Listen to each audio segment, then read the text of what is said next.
Angélica Lima e hoje pelo Convergente nós vamos conversar com uma pessoa muito especial que vai tratar de um tema extremamente importante.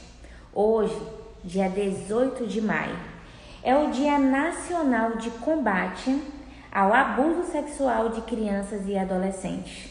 Tema esse relevante, principalmente para o estado do Amazonas, que é um estado recordista em situação tão criminosa, tão inescrupulosa como essa.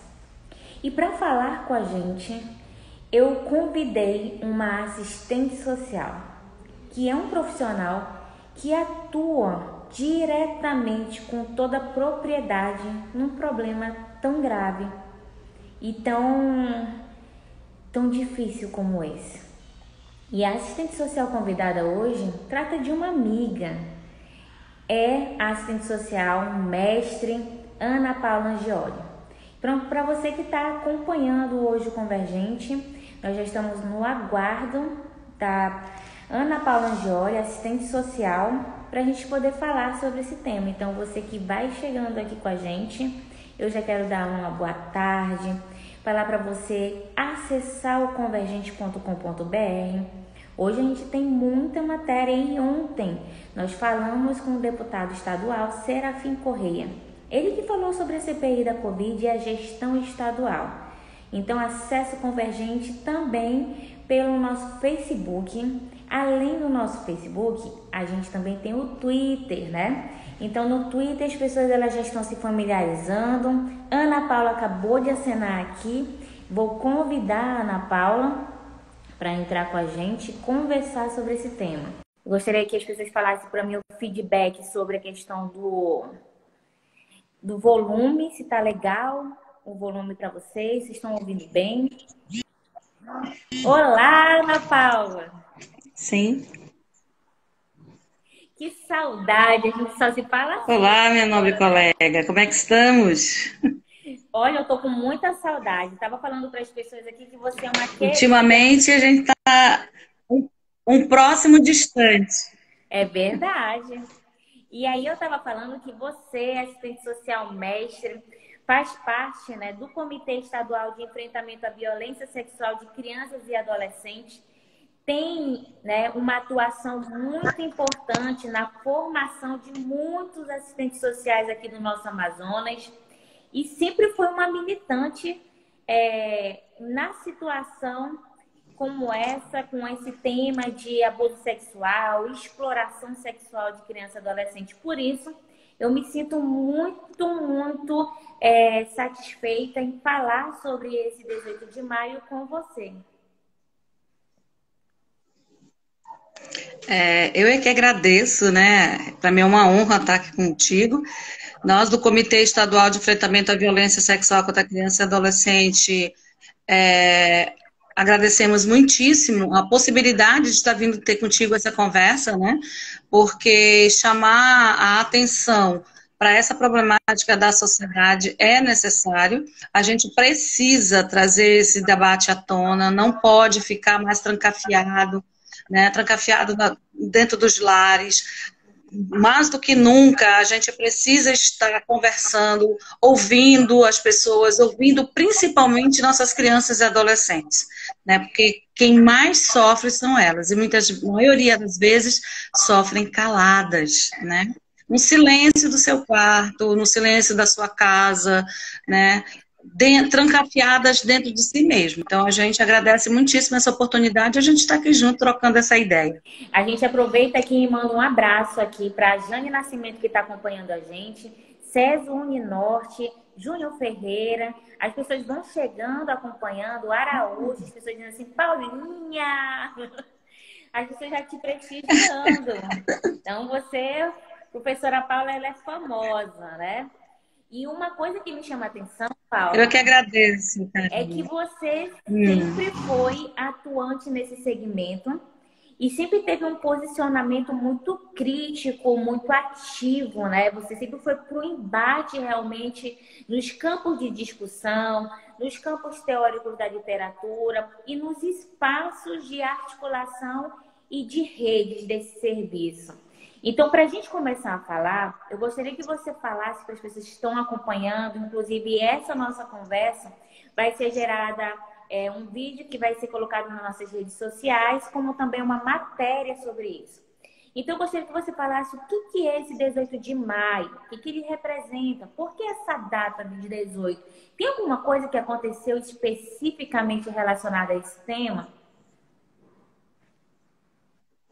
Sim, Érica, 18 de maio, para quem trabalha no enfrentamento à violência sexual de criança e adolescente, é uma data, assim, ímpar, né?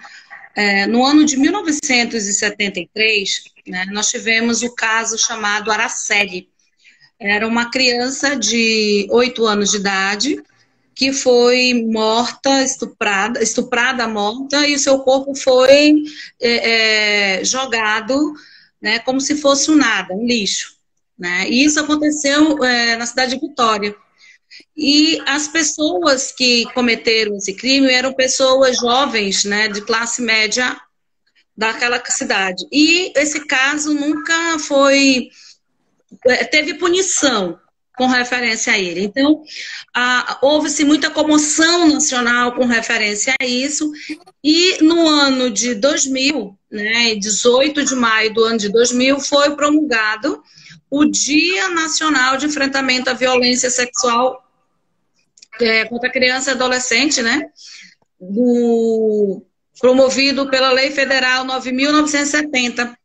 E esse dia ele vai ser um divisor de águas, né, para o levantamento de bandeira de luta, mas firmemente mesmo pelo movimento social, pelas pessoas que levantam essa bandeira em defesa dos direitos de crianças e adolescentes no país. Então ele vai ser um divisor de águas aí para demarcar a luta para a garantia dos direitos humanos de crianças e adolescentes no território brasileiro. Vamos ver assim, então, se eu entendi, né? Existe um marco, mas porém no dia 18 foi promulgada uma lei e a partir daí os movimentos passam a concentrar sua força e trazer ações no Brasil todo no dia 18 para sensibilizar, para combate, para inclusive tentar sensibilizar o poder público também, né? Sim. Quando a gente fala da ação, nós vamos ter todos os organismos da rede, porque nós vamos ter, na década de 90 para cá, né, o surgimento de várias instituições e o empoderamento dessas instituições em defesa dos direitos da criança e adolescente. Nós vamos ter o Conselho Nacional, né, o CONANDA, nós vamos ter o Comitê Nacional de Enfrentamento à Violência Sexual contra a Criança e Adolescente, que vai levantar mais firmemente a campanha Faça Bonito, Proteja Nossas Crianças, né, que é justamente para chamar a atenção da sociedade para o caso da Araceli, que ficou impune. Né? Assim como nós temos a Araceli de 1973, nós temos várias Aracelis, todos os dias, em todo o Brasil. Então, o 18 de maio, o Dia Nacional, ele é um dia de luta, de sensibilização, de chamamento, de convocar a sociedade, chamar a família, para que ela possa perceber suas crianças e seus adolescentes. Nós vivemos, Érica, numa época em que tudo é muito rápido. Né? A família, de uma forma geral, ela acaba tendo um dia muito corrido pela luta da sobrevivência propriamente dita. Nós temos um meio de comunicação, que é o telefone, né, a internet, com muita facilidade para nossas crianças e nossos adolescentes. Então, as famílias acabam, hoje, mais do que nunca, por conta desse dinamismo do dia a dia, não digo negligenciando, mas deixando um pouco de acompanhar mais de perto suas crianças e seus adolescentes. Por quê? Você chega em casa tarde com muitas atividades ainda para fazer e os meninos estão no celular ou estão no computador. E a gente muitas vezes não sabe com quem eles estão falando, com quem eles estão conversando. E hoje, mais do que nunca, a gente vai perdendo aquele olhar e aquele entendimento do comportamento do teu filho, da tua filha, né? Daquela criança ou daquele adolescente. Tudo se diz, esse comportamento é normal. Mas não para perceber se esse menino ou essa menina, né, está voltando, se está mais triste, se está mais agitado. Então, acaba que há um olhar. Então, a campanha Faça Bonito, Proteja Nossas Crianças, que é o dia 18 de maio, relembra o caso Araceli no intuito da sociedade, para dizer para a sociedade, acorda, nós precisamos acordar na defesa dos direitos das nossas crianças e dos nossos adolescentes. Muitas vezes a sociedade, a família diz assim, não é comigo, então eu nem me meto. Não preciso me preocupar com isso porque os meus estão bem guardados, estão lá na frente do computador e estão no celular. Mas enganam-se, porque nós temos muitas crianças e adolescentes vítimas exatamente por estarem nesses aparelhos, né? Nós não sabemos com quem eles conversam, com quem eles apontam, o que eles mostram, o que eles passam, que informações eles dão. Então, nós chamamos atenção para isso. O comitê, né, estadual, ele, de enfrentamento à violência sexual, ele é um colegiado, que é composto por várias instituições de organização da sociedade civil, como também alguns órgãos do governo estadual e municipal, que fazem parte dele. Então, todas as ações no mês de maio e o dia ápice, que é o dia 18, são para motivar e chamar o debate, para mostrar, refletir, que a violência sexual não acontece só num grupo da sociedade, não acontece só nas famílias com poder aquisitivo baixo, mas ela acontece em todas as classes sociais e que não atinge só as meninas, mas atinge crianças e adolescentes, né, que não escolhe idade, não escolhe a cor da pele. Então, a gente tem que chamar a atenção que todas as nossas crianças e adolescentes, eles estão suscetíveis à violação de direitos, né? Então, nós temos que estar muito atentos, nós enquanto família e nós enquanto sociedade. Porque o Estatuto, Garica, ele diz para nós que é dever da família, do Estado e da sociedade, né, de uma forma geral, cuidar e zelar por nossas crianças e adolescentes. Então, a gente chama atenção para isso. A preocupação mesmo de mostrar, dizer e fazer com que a sociedade desperte um pouco e abra os olhos para o que está acontecendo. Na tua fala, me chamou a atenção uma questão. Eu fui ouvindo e eu gostaria de perguntar de você, com toda a experiência que você tem, com os estudos que você realizou e com as ações práticas, né, que você tem uma grande experiência. Você é uma das assistentes sociais com maior referência. Eu falo realmente aqui no Amazonas que deveria ser valorizada, inclusive, né? Assim, teu poder de mobilização e a tua vontade de fazer acontecer, de trazer justiça é muito grande. Parabéns. E eu gostaria de saber, obrigada, saber de você o que, na sua opinião, com um conjunto teórico, mas de experiência realmente, de vivência de vida, por que tantas crianças e adolescentes, independente de situação socioeconômica, são vítimas de abuso sexual, principalmente dentro da sua própria casa?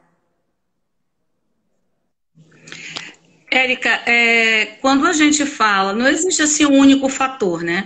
A violência por si só, ela já é um conjunto articulado de fatores que vão estar culminando nela, né? Eu gosto muito do Adorno porque ela vai colocar para a gente a consolidação de que a violência, ela é o meio pelo qual a sociedade cria e recria, né, a sua própria sobrevivência, né? Se articula e se monta. Quando nós olhamos a história da criança na sociedade, a história da criança e adolescente, nós vamos ver que por muitos e muitos anos, criança e adolescente não foram nem percebidas pelo sistema como sujeito de direito. A história é muito recente. né? Então, alimentado a isso, nós vamos ter um sistema de poder que é alicerçado ao adulto, é mantido ao adulto, né, dentro de uma coisificação dessa infância, né? Então, crianças e adolescentes, apesar de estarmos vivendo dentro do sistema de garantia de direito, ele ainda está, a sociedade ainda não está trabalhada o suficiente, ou ainda não despertou a consciência que eles não são objetos, mas são sujeitos em processo peculiar de desenvolvimento e que deveriam e devem ser cuidados, zelados e protegidos. O que a gente observa, né, e apesar de você dizer, eu agradeço muito, que eu tenho uma vasta leitura na circulação, ainda é muito pequeno diante de outras e outras pessoas que têm um estudo muito maior. Mas o que a gente visualiza é que esse poder simbólico e real que é construído dentro da sociedade dá um pseudo e um grande poder, né, ao adulto em transformar aquela criança ou aquele adolescente ao seu bel prazer. É um objeto, é uma coisa, coisificar é a palavra mais correta, aquele sujeito. Então, é muito dentro dessa condicionalidade de eu achar que eu faço com esta caneta o que eu quero. Eu posso quebrar, eu posso morder, eu posso jogar fora. E que é transformado dentro do imaginário de uma boa parte da população de impor aquele sujeito com um poder menor a ele aquilo que ele quer. E não vai ser diferente com a questão da criança e adolescente. E aí, quando a gente fala nesse contexto de poder simbólico e real, nós vamos ter a família, a sociedade, transformando esse menino em uma coisa menor, né? Apesar de o termo ser criança e adolescente, nós ainda escutamos muito, é menor, né? Um ser inferior, insignificante. Enquanto deveria ser o contrário, ter uma percepção de igualdade, de sujeito de direito, que necessita de acompanhamento e cuidado e proteção. Então, esse pensamento, essa construção social que vai sendo transposta, apesar do passar do tempo, de dominação e poder, e de gratificação, de fazer com aquele sujeito que eu quero, é isso que vai alimentando esse processo de violação de direitos de crianças e adolescentes, principalmente no âmbito da violência sexual. É interessante agora pegar a tua fala e ressaltar episódios comuns que os assistentes sociais, que as pessoas sempre escutam. Quando há uma questão de abuso sexual contra a criança e adolescente, dizer assim, mas ela é enxerida, é ela que procurou, né? Ela estava com a roupa X, né? Ela, desde pequenininha, já tinha um enxerimento, que é o que muito se escuta. Aqui no estado do Amazonas, por exemplo, a gente sabe que ele está à frente de vários estados no Brasil em termos de abuso e exploração sexual.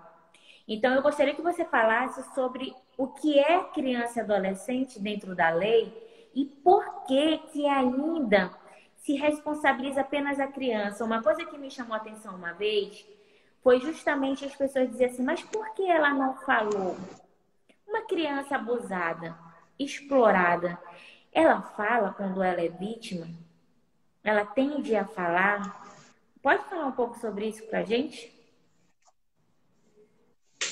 É engraçado, Érica, que quem está na ponta, os profissionais que estão na ponta, eles escutam muito isso. Assim como eles escutam, ela sabe o que quer, né?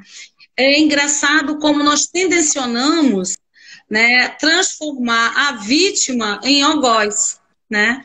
Quer dizer, a menina que é culpada. Agora eu te pergunto, e assim eu faço uma reflexão.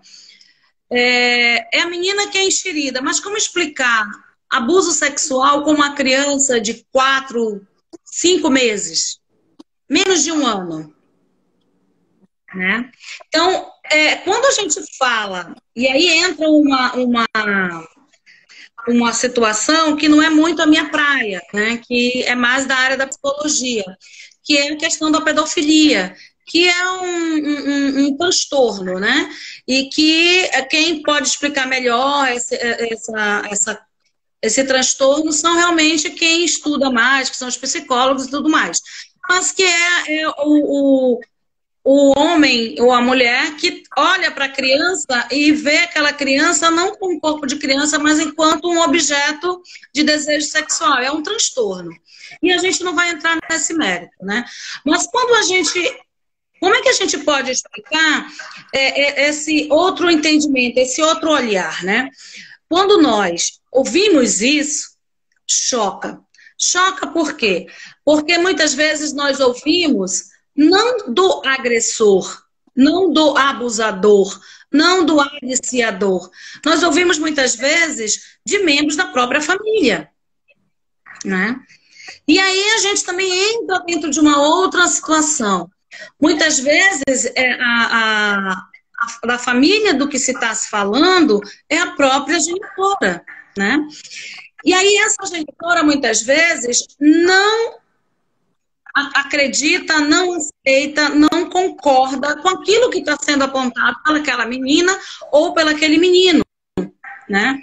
Quando nós olhamos para uma menina, muitas vezes a pessoa diz assim: ah, mas ele já tem 10, 11 anos de idade. Ele nem gritou. Ele não falou para ninguém. Então ele gostou. Ou ela gostou.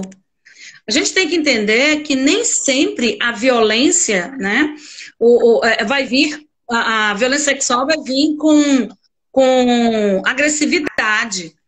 Há todo um enamoramento, há todo um carinho, né? É todo um envolto para aquela criança, é todo um despertar, né, da sexualidade daquela criança, né, de um prazer que ainda ela não tem compreensão daquilo. Então, é importante que a gente observe isso. Quando eu falei ainda agora há pouco, nós temos que parar para ouvir nossas crianças. E você falou assim, mas as crianças falam? Falam. Elas fazem, elas falam por mudança de comportamento, elas falam por dança, elas falam. O grande problema é que muitas vezes, como eu coloquei também anteriormente, nós não paramos para perceber essas mudanças de comportamento, que muitas vezes são sutis, mas outras vezes são bem evidentes, que está acontecendo alguma coisa. Né? Imagine você, uma menina de 7 anos de idade aparece com uma doença sexualmente transmissível.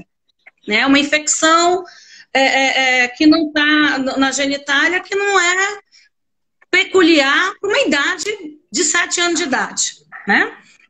E aí você vê aquela criança ali, a mãe vai para o hospital, verifica. Se o médico não for muito atento, né, ele não vai fazer, se ele for bem atento, ele vai fazer a notificação daquele caso. Agora, se ele não for muito atento, ele vai passar aquela situação. Né? As meninas e meninos que começam a conversar sobre ato sexual, sobre posições, sobre toques, sobre isso, sobre aquilo, que não são diálogos para a idade delas. São temas que são muito adiantados para a idade dela. Então, a gente tem que começar a perceber, né? Prestar mais atenção e se questionar. Por que a menina está falando isso? Né? Por que ela está se referindo a essa forma que o pênis do homem coloca na boca ou que o homem passa a língua na vagina dela ou que ele passa a mão? Por que ela está falando? Que não é da idade peculiar dela. Então, eles falam. O problema maior é que nós não prestamos atenção. Não presta atenção. E passa muitas vezes despercebido. Às vezes a gente até acha que a criança está revoltada, que a criança tá cheia de tolice, porque não quer sair, ela só quer ficar ficando isolada, não conversa mais com ninguém, ou não quer mais brincar, já se sente mulher, né? Já se sente madura, quer estar sempre junto com pessoas mais maduras, quer usar roupas diferentes que não são direcionadas à criança. Então, são vários sinais, várias formas que eles nos falam. Né? Então, nós temos que estar atentos. Um grande parceiro nesse processo de identificação são os professores nas escolas. Né? Por quê? Porque essa criança, muitas vezes, passa uma manhã inteira, uma tarde inteira na escola. E os professores acabam conhecendo, né? Porque quem já foi professor sabe, a gente conhece o nosso aluno. Mesmo que nós estejamos numa sala com 50, 40, 45 alunos, nós vamos conhecer o jeitinho de cada um. Claro, tem uns que nos chamam mais atenção, outros menos, mas a gente vai saber que aquele comportamento daquela criança está mudando. Então, nós temos que ter um olhar de atenção para com isso. E assim, eu vejo que nós temos que ter mais atenção de uma forma... Quando eu falo atenção, parar de achar que nossas crianças e adolescentes já estão maduros o suficientes para saber o que querem. Eu sempre brinco, quando eu estou entre os amigos, que eu tenho 48 anos de idade, e tem hora que eu ainda não sei direito o que eu quero da vida, tem hora que eu ainda quero fazer uma série de coisas, mudo meus planos, mudo meus objetivos, e a gente vê isso muito comum entre nós. Várias pessoas que caem na lábia dos aliciadores quando eles entram dando mensagem, dizendo que você ganhou um carro, querendo que você deposite um dinheiro, e você vai e ganha.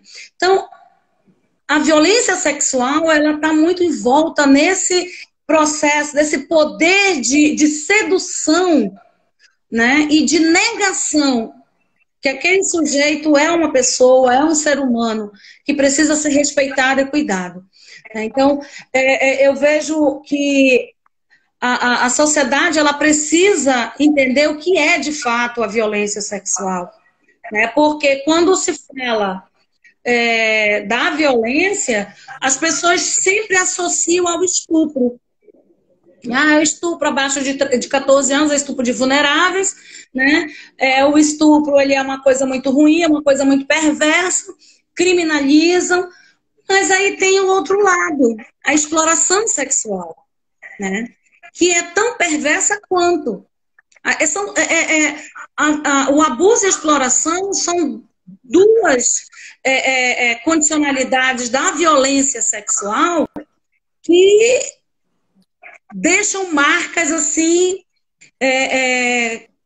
muito profundas na vida de uma criança e adolescente. E aí a gente entra dentro do processo de não termos dentro da própria rede de proteção espaços suficientes para desenvolver um atendimento de qualidade para com essas crianças e adolescentes. Eu vou aproveitar, né, a sua fala, porque a gente tem um tempo no Instagram e tá ótima a nossa conversa, para você falar sobre o que falta. Você já está falando sobre isso, né? E olhar para o nosso estado do Amazonas. Aqui no estado do Amazonas, o que está faltando para, de fato, a gente ter uma atuação com um resultado maior, um alcance maior, com uma efetividade maior, Ana Paula? Érica, eu costumo dizer que o nosso estado, nós ainda vivemos dentro de um coronelismo de barrancas, né? Onde o poder de quem tem manda e desmanda em todos os espaços. E isso não vai ser diferente dentro do nosso estado mesmo. Nós temos os aparelhos de atendimento, aí CRES em especial, com um de demandas e poucos técnicos, sem estrutura para que eles possam desenvolver o seu trabalho, né? Tanto assistente social como psicólogo, a equipe técnica, da maioria desses espaços são equipes mínimas, com uma demanda imensa, né? Tem profissionais que se desdobram para desenvolver o atendimento, para prestar um atendimento de qualidade, porém não conseguem em detrimento ao volume de casos que tem para atender. Então, a gente não posso dizer assim, tem uma receita de bolo para resolver o problema, mas teria uma receita de bolo se os nossos gestores tivessem compromisso e responsabilidade em aplicar, ou melhor, fazer gestão da política pública existente. Fazer com que crianças e adolescentes tivessem seus direitos garantidos. Porque apesar de ser criança e adolescente ser prioridade, ela é só prioridade no papel. Ela não é prioridade efetiva. Tá? Se não houver interesse político, e aí quando nós falamos de interesse político, nós estamos falando que nós não temos concurso público para ter contratação de uma equipe técnica permanente, para que possa desenvolver um atendimento sistêmico. Todas as vezes que muda governo, muda a equipe. Muda a equipe geral. E aí, para desenvolver um atendimento com vítimas de violência sexual, principalmente nos CREAS, né, nos outros espaços de atendimento, nós temos que criar vínculo de confiança com essas pessoas, né, com esses sujeitos que foram violados. Você não vai chegar conversando com qualquer uma pessoa. Então, aquele profissional que desenvolveu aquele atendimento primeiro, ele criou um laço de confiança. E quando ele sai daquele espaço, que entra um outro profissional, aquele profissional vai começar tudo de novo, para criar aquele laço de confiança, para desenvolver um trabalho. E ele só vai conseguir avançar se ele não for exonerado antes do tempo. Porque se houver uma notificação, ele vai sair, vai vir um outro profissional para estar atendendo. Então, há uma preocupação muito grande com referência a isso. A continuidade desse atendimento. Hoje, mais do que nunca, se luta. Um adendo aí é a questão de abrir a torneira do dinheiro público, não dar continuidade por serviço e a gente ter a precariedade. Pode continuar, tá ótimo a tua fala. Assim, nós, enquanto comitê estadual, né, nós estamos, já é uma bandeira de luta há muito tempo e está se consolidando, graças a Deus, a gente espera que ele se efetive mais rapidamente. Que dentro do município de Manaus haja a efetivação do Centro Integrado de Atendimento. E isso vai nos favorecer e muito mesmo. Por exemplo, quando a gente fala da não prioridade para crianças e adolescentes, nós temos a Delegacia de Proteção à Criança e Adolescente, ela não tem os seus técnicos, né? Ela não tem assistente social próprio, ela não tem psicólogos próprios. Ela contava com a Secretaria de Estado de Assistência Social e a Secretaria e a Sejusc, os técnicos de lá. E recentemente eles foram tirados, né? Eu não tenho conhecimento hoje se eles já retornaram, mas até há pouco tempo eles tinham sido retirados. Né? Então, isso é uma preocupação. Né? Não tendo concurso público, nós não temos profissionais que possam estar se dedicando exclusivamente àquele trabalho, desenvolvendo as suas atividades, dando continuidade a essas atividades. Isso nós estamos falando de Manaus, né? A capital do estado. E o que falar dos nossos municípios? Né? Porque o Amazonas, ele não é um estado, ele é vários estados dentro de um único estado. Né? Nós vamos ter a sede do município e nós vamos ter as várias comunidades. Comunidades essas que muitas vezes demoram quase um dia todo de rabeta para chegar na sede do município. Comunidades que são distantes, que no período da seca ficam isoladas, né? No período da cheia, as pessoas acabam ficando isoladas também, por quê? Porque elas precisam ficar dentro das casas para não perder o pouco que tem. E aí, nós vamos entrar numa outra situação, que já sempre ocorreu e sempre vai ocorrer se nós não conseguirmos quebrar esse ciclo de violência existente.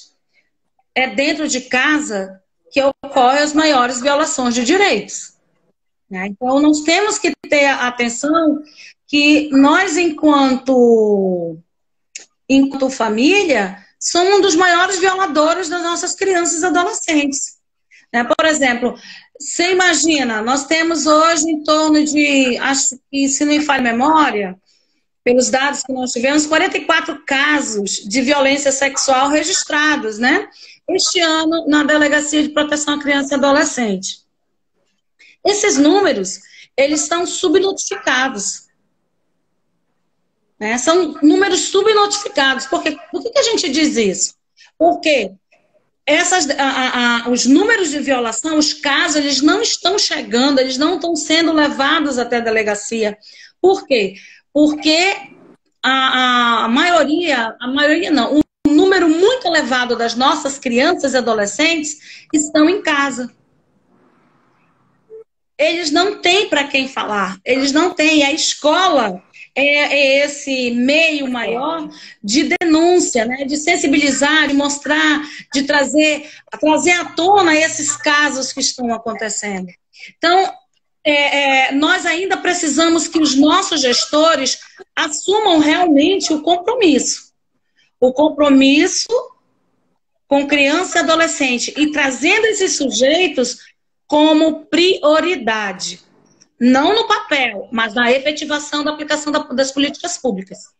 Porque se não houver esse compromisso, nós vamos continuar nesse, como diz uma amiga, um sapateado de dança de rato, sapateado de catita. O tempo inteiro. Não havendo um comprometimento. Ah, tem comprometimento? Tem. 18 tem. Mas o 18 de maio tem que ser todos os dias do ano. Perfeito. Não é só o 18 de maio. É todos os dias. Nós temos que levar essa bandeira de luta, puxar, chamar atenção, convocar a sociedade. É responsabilidade da família, mas também é a responsabilidade do poder público. Né? E aí eu digo mais, é a responsabilidade do poder público em estruturar os espaços de atendimento a essas crianças e adolescentes vítimas de violação de direitos, principalmente da violência sexual.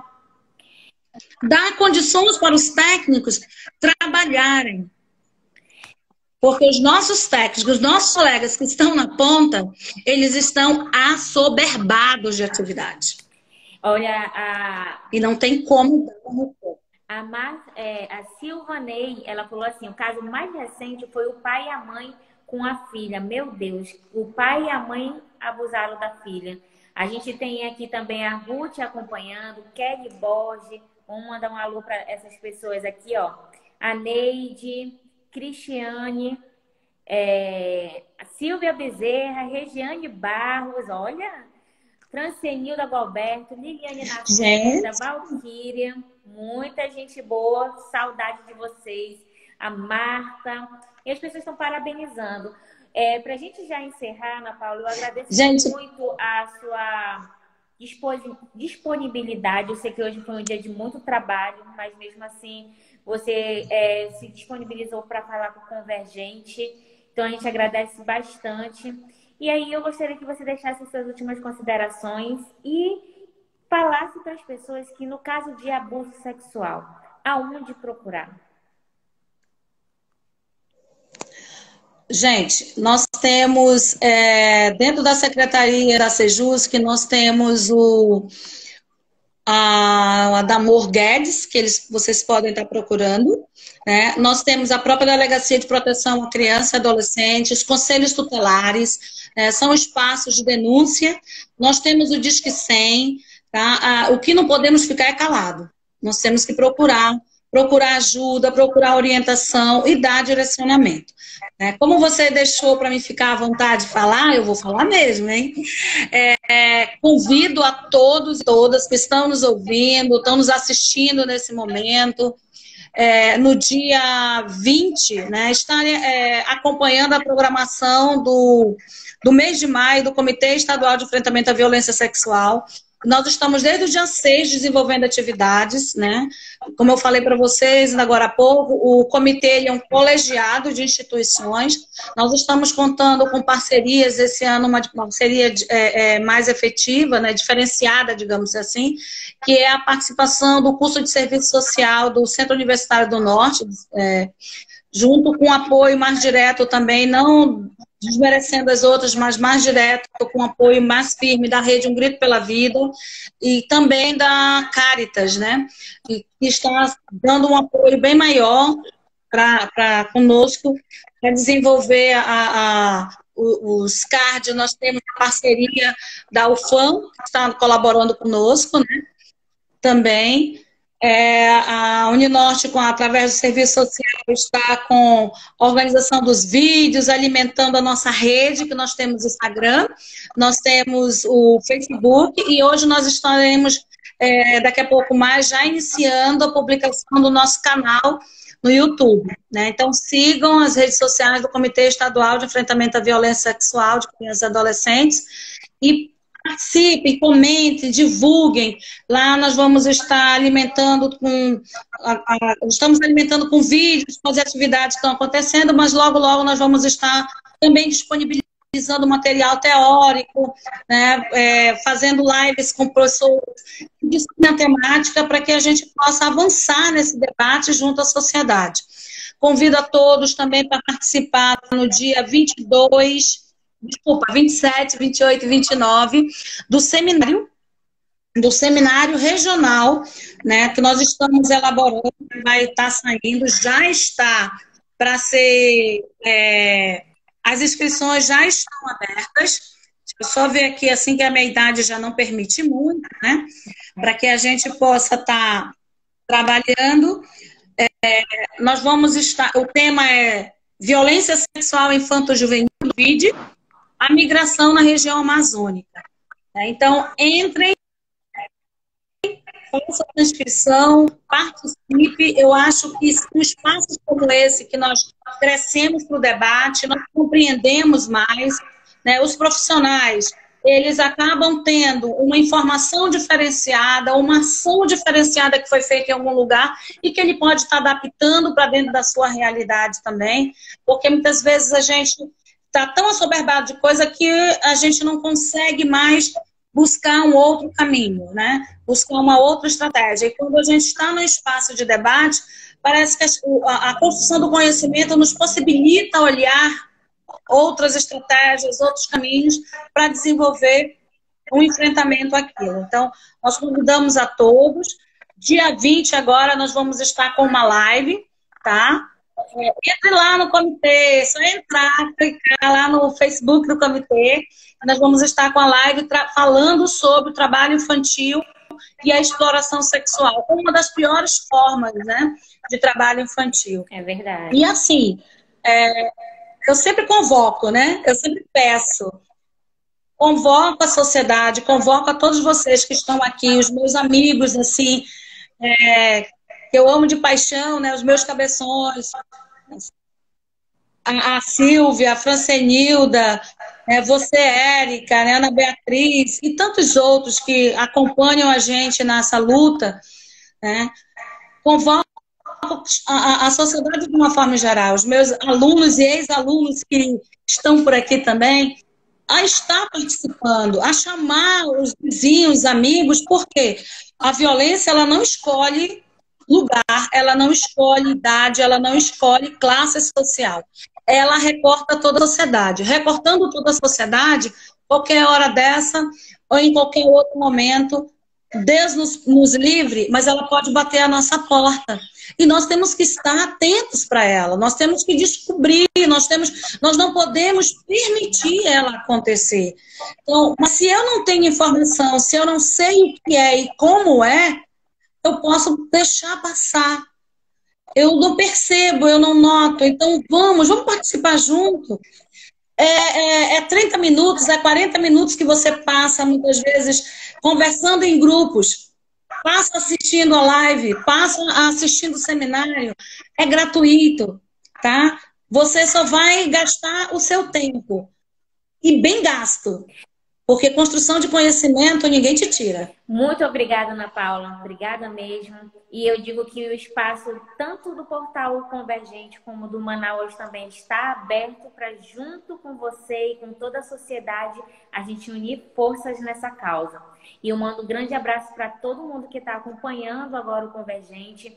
Aproveita, compartilha essa nossa live, envia nos grupos do WhatsApp, conversa com a família, com os amigos, com os vizinhos e vem com a gente. Um beijão, Paula. Beijo, coração, e vamos na luta. Todos os dias do ano é 18 de maio. É verdade. Se calar, você tá permitindo. Então não se cale, denuncie. E vamos juntos. Muito Beijo obrigada. no coração de todos. Tchau. Muito obrigada. Gratidão pela sua paixão e pelo estado do Amazonas ter uma profissional tão, mas tão comprometida e excelente como você. Um beijo. Obrigada.